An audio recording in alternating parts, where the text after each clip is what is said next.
ವಿಕ್ಕಿ ಬಾವ ಯಾಕೆ ಹಂಗಂದ್ರು ಅಂತ. ಏನಂತ?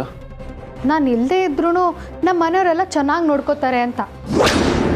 ಅದು ಅಲ್ಲದೆ ಅವ್ರ ವಾಯ್ಸ್ ತುಂಬ ಕಟ್ಟಾಗಿ ಬರ್ತಾಯಿತ್ತು. ಪ್ರತಿಯೊಂದು ಮಾತೂ ಜೋಡಿಸಿಟ್ಟಾಗಿತ್ತು. ಅದು ಅಲ್ಲದೆ ಬಾವನ ವಾಯ್ಸ್ ಥರ ಬೇರೆ ಇರಲಿಲ್ಲ. ಅದಕ್ಕೆ ಡೌಟು. ಅದಕ್ಕೆ ಫೋನ್ ಮಾಡಿಕೊಡು, ನಾನೇ ಕೇಳ್ತೀನಿ.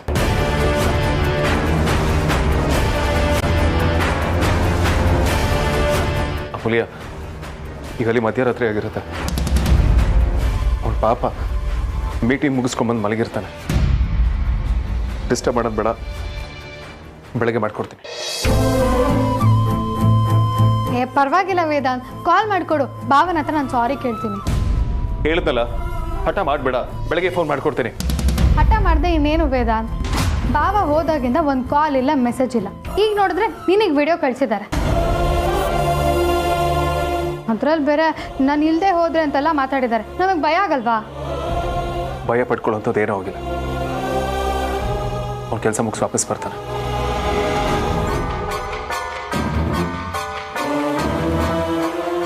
ವೇದಾಂತ್, ವಿಕ್ಕಿ ಬಾವ ಯಾವ ಕೆಲಸದ ಮೇಲೆ ದುಬೈಗೆ ಹೋಗಿರೋದು? ಸ್ಟಾರ್ಟಪ್ ಬಗ್ಗೆ ಮಾತಾಡೋದಕ್ಕೆ ಹೋಗಿದ್ದಾನೆ. ಸ್ಟಾರ್ಟಪ್ ಬಗ್ಗೆ ಮಾತಾಡೋದಕ್ಕೆ ಇಷ್ಟೊಂದು ದಿನ ಬೇಕಾ? ಫಿನಾನ್ಸ್ ಫಾರ್ಮಾಲಿಟೀಸ್ ಸಾಕಷ್ಟು ಇರುತ್ತೆ, ಅದಕ್ಕೆ ಡಿಲೇ ಆಗಿರಬೇಕು. ಯಾಕೆ ಎಷ್ಟೋ ಪ್ರಶ್ನೆಗಳನ್ನ ಮಾಡ್ತಿದ್ಯಾ? ಹಾಗಲ್ಲ ವೇದಾಂತ್, ನಾನು ಕೇಳ್ತಿರೋದಕ್ಕೆ ನೀನು ಸರಿಯಾಗಿ ಉತ್ತರನೇ ಕೊಡ್ತಿಲ್ಲ.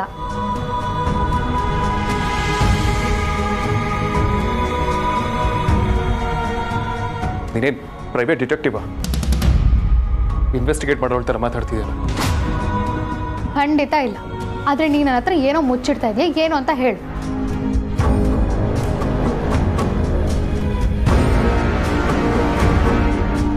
ಪದೇ ಪದೇ ಕೇಳ್ತಾ ಇದ್ದೀನಿ, ನೀನು ಹತ್ರ ಏನಾದರೂ ಮುಚ್ಚಿಡ್ತಿದ್ಯಾ? ಇಲ್ಲ. ವಿಕ್ಕಿ ಬಾವನ ಕೆಲಸ ಯಾವಾಗ ಮುಗಿಯುತ್ತೆ?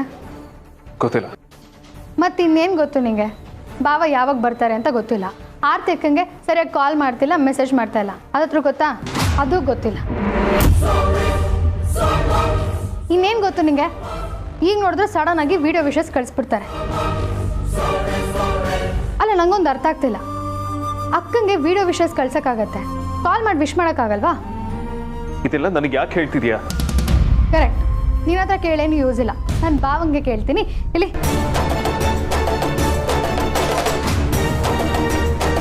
ಇಲ್ಲ ತಾನೆ, ಅವ್ನು ರೆಸ್ಟ್ ಮಾಡ್ತಿರ್ತಾನೆ.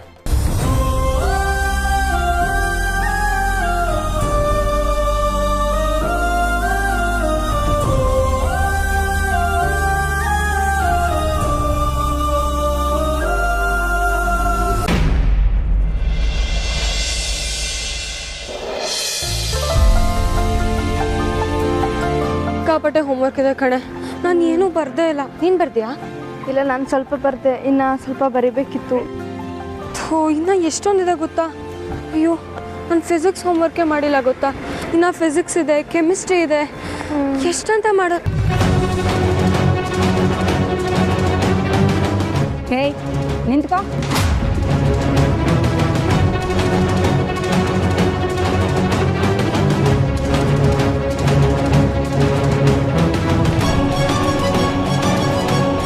ಅಂಜು ಅಂದರೆ ನೀನೇನಾ?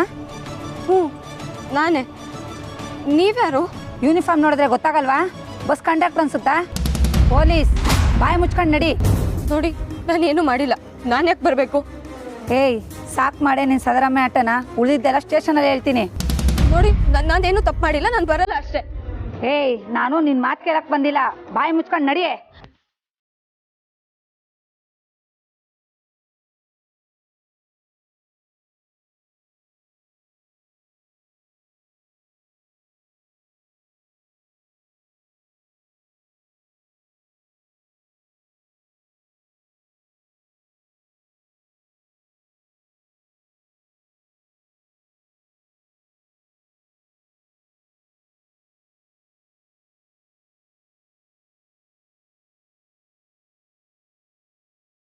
ಪದೇ ಪದೇ ರಜೆ ಕೇಳಿದ್ರೆ ಹೇಗಪ್ಪ ರಜೆ ಕೊಡೋದು?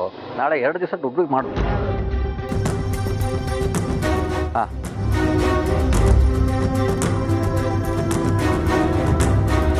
ಮಂಜುನಾಥ್ ಅಂದರೆ ನೀವೇ ಅಲ್ವಾ? ಹೌದು. ಯಾಕೆ ಸರ್? ಬಾ ನನ್ನ ಜೊತೆ ಸ್ಟೇಷನ್ಗೆ. ನಾನೇ? ಯಾಕೆ ಸರ್? ಸುಮ್ಮನೆ ಬರ ನಮ್ಮ ಜೊತೆ ರೋಡಲ್ಲೆಲ್ಲ ನ್ಯೂಸೆನ್ಸ್ ಮಾಡಬೇಡ. ಅಲ್ಲ ಸರ್, ಏನು ಎತ್ತ ಅಂತ ಹೇಳಿದೆ, ಸುಮ್ಮನೆ ಪೊಲೀಸ್ ಸ್ಟೇಷನ್ಗೆ ಕರೆದ್ಬಿಟ್ರೆ? ಹೇಳ್ತೀನಿ ಬಾರೆ ಸ್ಟೇಷನಲ್ಲಿ. ಅಲ್ಲ ನಾನು ಯಾಕೆ ಬರ್ಬೇಕು? ಬನ್ರಿ, ಎಲ್ಲ ಗೊತ್ತಾಗುತ್ತೆ. ಬರ್ರಿ, ಬರ್ರಿ ಸುಮ್ಮನೆ ಬನ್ರಿ, ಗೊತ್ತಾಗುತ್ತೆ. ಹೆಂಗೆ? ಬರ್ರಿ, ಹತ್ರಿ. ಅಲ್ಲ ಗಾಡಿ ಸ್ಟಾರ್ಟ್ ಮಾಡ್ರಿ. ಅಲ್ಲ ನಾನು ಹೇಳೋದು ಕೇಳಿ ಒಂದು ಆಯ್ತು, ಹತ್ರಿ. ಸ್ಟೇಷನಲ್ಲಿ ಮಾತಾಡೋಣ ನಡ್ರಿ. ಅಲ್ಲ ನೀವು ಹತ್ರಿ ಫಸ್ಟು.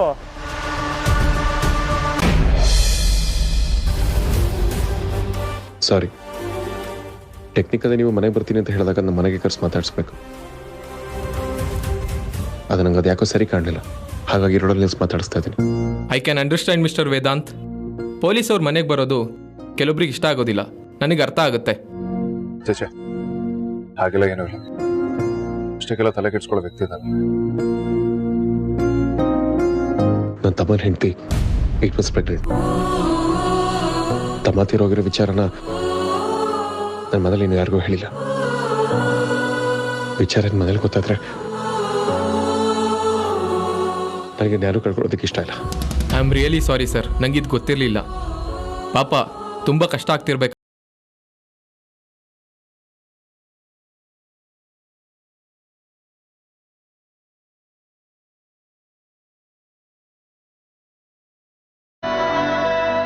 ಆರ್ತಿ ಮುಖನ ಫೇಸ್ ಮಾಡೋದಕ್ಕೆ ಗಂಟ್ಲೆ ಕಟ್ಟೋದಕ್ಕಾಗುತ್ತೆ. ಇನ್ನೊಂದು ಕಡೆ ನಾನು ಹೆಂಡತಿ ಯಾಕೋ ಒಂಥರ ಇದೆಯಾ, ಈಚೆಗೆ ನೀನು ತುಂಬ ಬಿಯರ್ಡ್ ಬಿಹೇವ್ ಮಾಡ್ತಿದ್ಯಾ, ನಿನ್ನ ಮುಖದ ಸಕ್ಕತ್ ನೋವು ಕಾಣ್ತಿದೆ, ಏನಾಗಿದೆ ಹೇಳ್ಕೊ ಅಂತಂದಾಗ ನನ್ನ ಮನಸ್ಸಲ್ಲಿ ಇರೋದೆಲ್ಲ ಹೇಳಿ ಹತ್ಬಿಡ್ಬೇಕು ಅನ್ಸುತ್ತೆ. ಆದರೆ ಹಾಗೆ ಮಾಡೋದಕ್ಕಾಗಲ್ಲ. ನನ್ನ ಪರಿಸ್ಥಿತಿ ಒಂಥರ ಬಾಯಲ್ಲಿ ಬಿಸಿ ತುಪ್ಪನ ಇಟ್ಕೊಂಡಂಗಾಗಿದೆ. ನುಂಗಕ್ಕೂ ಆಗ್ತಿಲ್ಲ, ಉಗ್ಯಕ್ಕೂ. ಎಂಥ ಪರಿಸ್ಥಿತಿ ನೋಡಿ, ಮೊದಲು ಯಾರ ಮುಂದೆ ಹೇಳೋದಕ್ಕೂ ಆಗೋದಿಲ್ಲ. ವಿಕ್ರ ನನ್ನ ತಮ್ಮ ಅಷ್ಟೇ ಅಲ್ಲ, ನನ್ನ ಜೀವನದ ಪ್ರಮುಖ ಭಾಗ. ಅವನೇ ಇಲ್ಲ ಅಂದಮೇಲೆ ಎಲ್ಲವೋ ಖಾಲಿ ಅನ್ಸೋದಕ್ಕೆ ಶುರುವಾಗಿದೆ.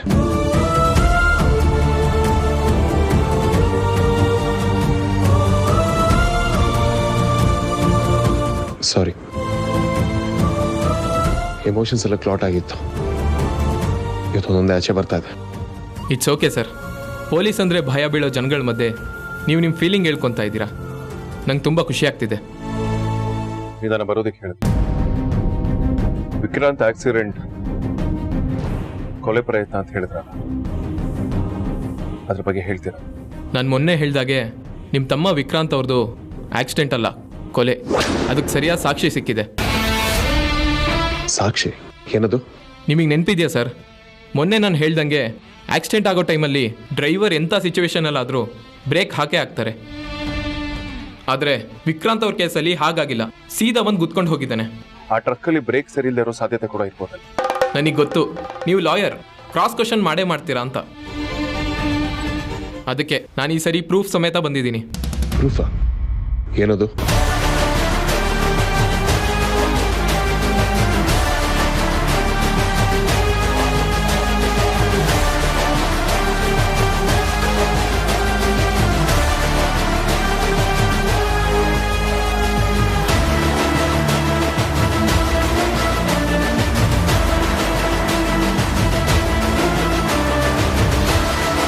ಇದರಲ್ಲಿ ನಿಮ್ಮ ತಮ್ಮಂದು ಕೊಲೆನೇ ಅಂತ ಹೇಳೋ ಸಾಕ್ಷಿಗಳಿವೆ. ಮೊದಲನೇದು RTO ರಿಪೋರ್ಟ್, ಫ್ರಂಟ್ ಬ್ರೇಕ್ ಸರಿಯಾಗಿದೆ ಅಂತ ಹೇಳ್ತಿದೆ.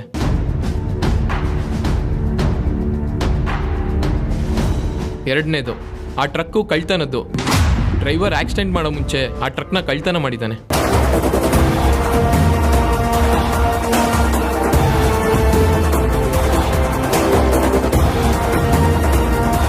ಕರೆಕ್ಟ್ ಮಾಡಿರೋ ಪ್ರೂಫ್ ಸರಿ ಇದೆಯಾ? I mean you don't mind ಆ ಲಾರಿ ಡ್ರೈವರ್ನ ನಾನೊಂದ್ಸಲ ಭೇಟಿ ಮಾಡ್ಬೋದಾ? ಸರ್, ಡ್ರೈವರ್ ಸಿಕ್ಕಿಲ್ಲ, ಹುಡುಕ್ಸ್ತಾ ಇದ್ದೀವಿ. ಈಗಲೂ ಕೇಳ್ತಾ ಇದ್ದೀನಿ, ನಿಮ್ಗೆ ಯಾರ ಮೇಲಾದರೂ ಡೌಟ್ ಇದೆಯಾ?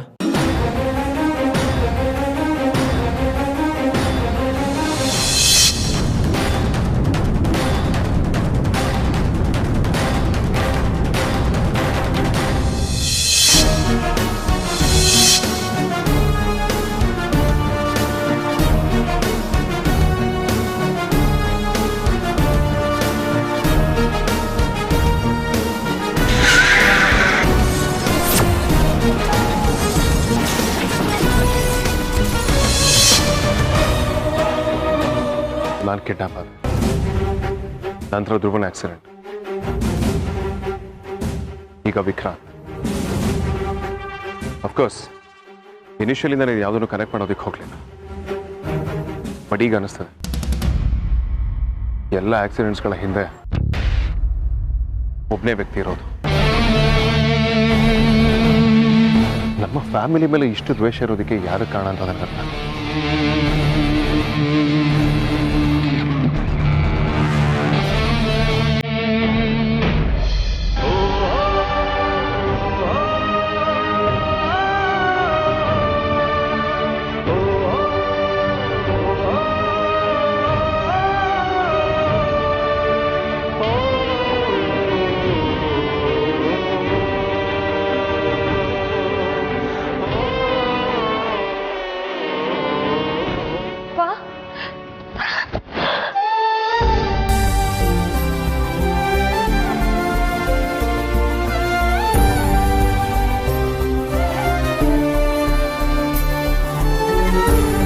ಅಪ್ಪ ನಂಗೆ ತುಂಬ ಭಯ ಆಗ್ತದೆ.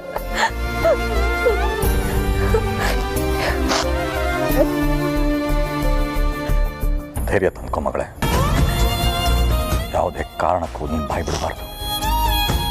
ಅವ್ರು ಎಷ್ಟೇ ಹಿಂಸೆ ಕೊಟ್ಟರು ಸರಿ, ನೀನು ನನ್ನ ಮಗಳು, ಧೈರ್ಯಸ್ಥೆ.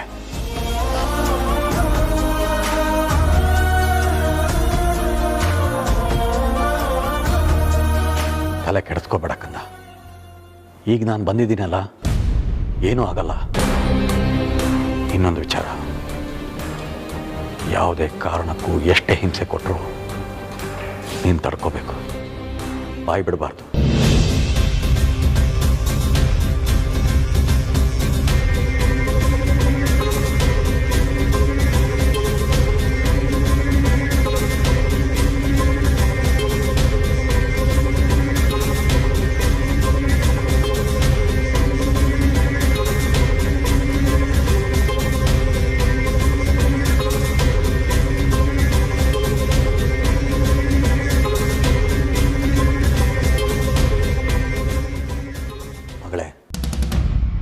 ನಾನು ತಪ್ಪು ಮಾಡಿದೆ, ನಾನು ಸರೆಂಡರ್ ಆದೆ ಅಂತ ನಿನ್ನ ಹತ್ರ ಬಂದು ಹೇಳ್ತಾರೆ.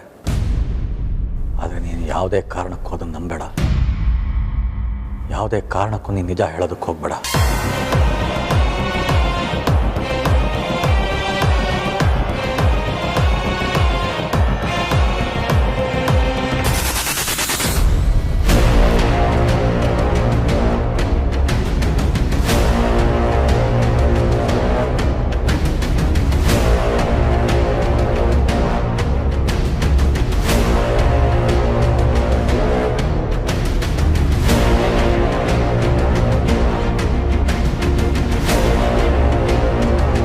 ಯಾಕೋ ನನ್ನ ತಮ್ಮನ್ ಕೊಂದೆ?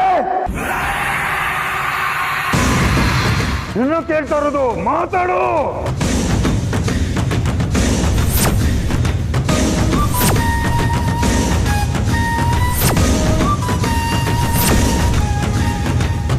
ನಾನು ಯಾಕೆ ಸರ್ ನಿಮ್ಮ ತಮ್ಮನ ಸಾಯಿಸ್ಲಿ? ಯಾಕೆ ಸರ್ ಹೀಗೆ ನನಗೆ ಸುಮ್ಮನೆ ತೊಂದರೆ ಕೊಡ್ತಾ ಇದ್ದೀರಾ? ನಾನು ನಿಮ್ಮ ತಮ್ಮನ ಸಾಯಿಸಿಲ್ಲ ಸರ್. ಸುಳ್ಳು ಹೇಳಿದ್ರೆ ಇಲ್ಲೇ ಸಾಯಿಸ್ಬಿಡ್ತೀನಿ.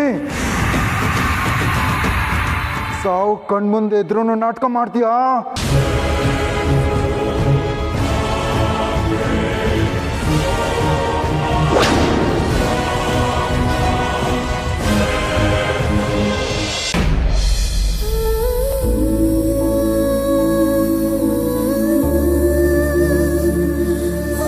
ನಾನು ಮೊನ್ನೆ ಹೇಳಿದಾಗೆ ನಿಮ್ಮ ತಮ್ಮ ವಿಕ್ರಾಂತ್ ಅವ್ರದ್ದು ಆಕ್ಸಿಡೆಂಟ್ ಅಲ್ಲ, ಕೊಲೆ. ಸಾರಿ ವಿಕ್ರಾಂತ್, ಯಾಕೆ ಹೀಗೆ ಮಾಡ್ಕೊಂಡೆ ಅಂತ ತುಂಬ ಬೇಜಾರು ಮಾಡ್ಕೊಳ್ತಿದ್ದೆ.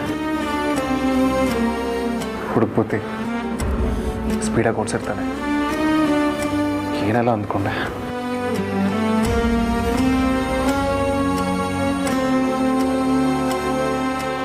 ಸಾವಿಗೆ ಕಾರಣ ಆಗಿರೋನ್ನ ಉಸಿರಾಡೋದ ಖಂಡಿತವಾಗ್ಲೂ ನಾನು ಬಿಡಲ್ಲ.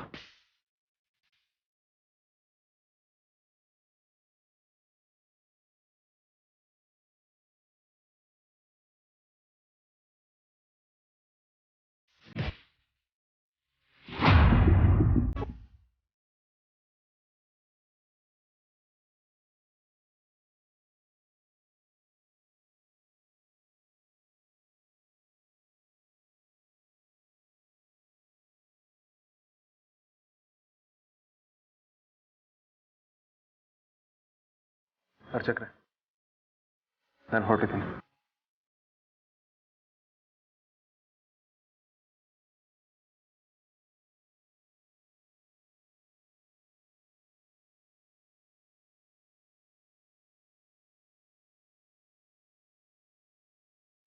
ಹಾಯ್ ವೇದಾಂತ್, ಎಲ್ಲಿಗೆ ಹೊರಟಿದ್ಯಾ? ಸ್ಟಾಪ್. ಇವತ್ತು ನಾನು ಶಾಪಿಂಗ್ ಕರ್ಕೊಂಡೋಗು. ನಾವಿಬ್ಬರು ಶಾಪಿಂಗ್ ಹೋಗಿ ತುಂಬ ದಿನ ಆಗಿದೆ. ಇವತ್ತು ಫುಲ್ಲು ನಾವಿಬ್ಬರೇ ಓಡಾಡೋಣ. ಫಸ್ಟು ಶಾಪಿಂಗು, ಆಮೇಲೆ ಲಂಚು, ಆಮೇಲೆ ಲಾಂಗ್ ಡ್ರೈವು. ಸಖತ್ತಾಗಿರುತ್ತೆ. ಹೇಗಿದೆ ಪ್ಲ್ಯಾನು? ಸ್ವಲ್ಪ ಕೆಲಸ ಇದೆ. ಫ್ರೀ ಮಾಡ್ಕೋ. ಆಗಲ್ಲ. ಎಲ್ಲಿಗೆ ಹೋಗ್ತಿದ್ಯಾ ವೇದಾಂತ್? ಎಲ್ಲಾದರೂ ಹೊರಗಡೆ ಹೋಗುವಾಗ ಎಲ್ಲಿಗೆ ಹೋಗ್ತಿದ್ಯಾ ಅಂತ ಕೇಳಬಾರ್ದು ಅನ್ನೋದು ನಿನಗೆ ಗೊತ್ತಿಲ್ವಾ?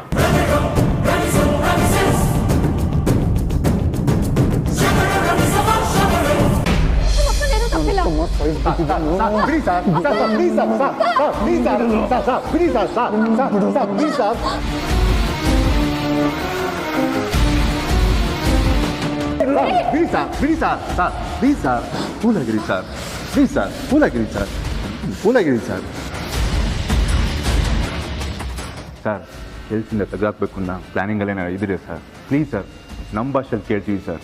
ಪೊಲೀಸ್ ಭಾಷೆಯಲ್ಲಿ ಕೇಳಿದ್ರೆ ಯಾವನು ಬೇಕಾದರೂ ಬಾಯ್ ಬಿಡ್ತಾನೆ. ಪ್ಲೀಸ್ ಸರ್, ಕೂಲಾಗಿರಿ ಸರ್.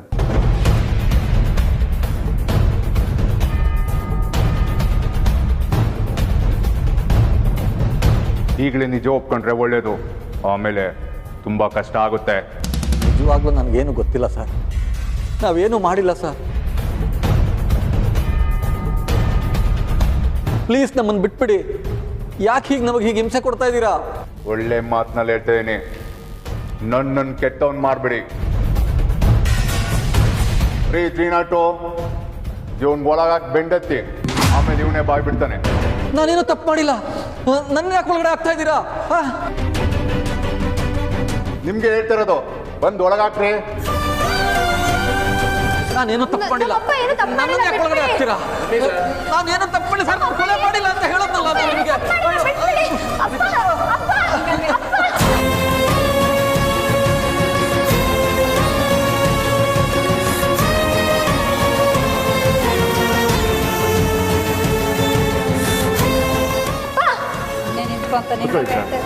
ಅಪ್ಪ,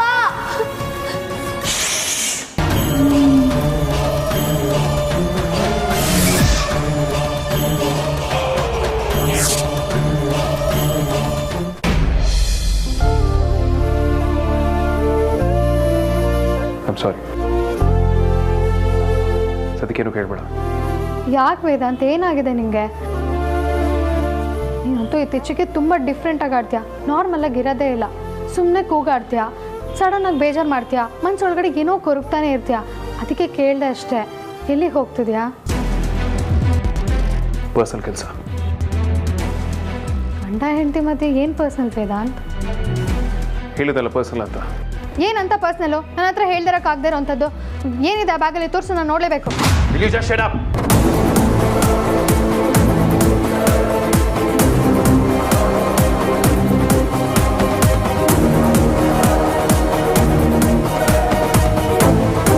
ಇದು ನಿನಗೆ ಬೇಕಾಗಿರೋ ವಿಷಯ.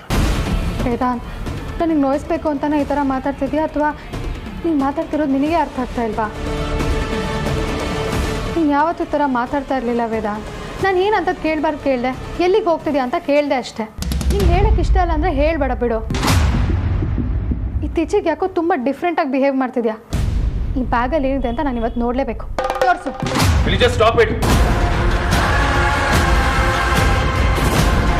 ಒಂದ್ಸಲ ಹೇಳಿದ್ರೆ ಅರ್ಥ ಆಗಲ್ವಾ?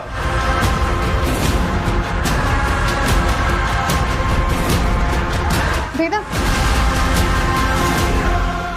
ಪ್ಲೀಸ್ ಸರ್, ಅಪ್ಪನ ಬಿಟ್ಬಿಡಿ. ಅಪ್ಪನೇನು ತಪ್ಪಿಲ್ಲ. ನಾವೇನು ಮಾಡಿಲ್ಲ ಸರ್. ನಮ್ಮನ್ನು ಯಾಕೆ ಸರ್ ಒಳಗಡೆ ಹಾಕಿದ್ದೀರಾ?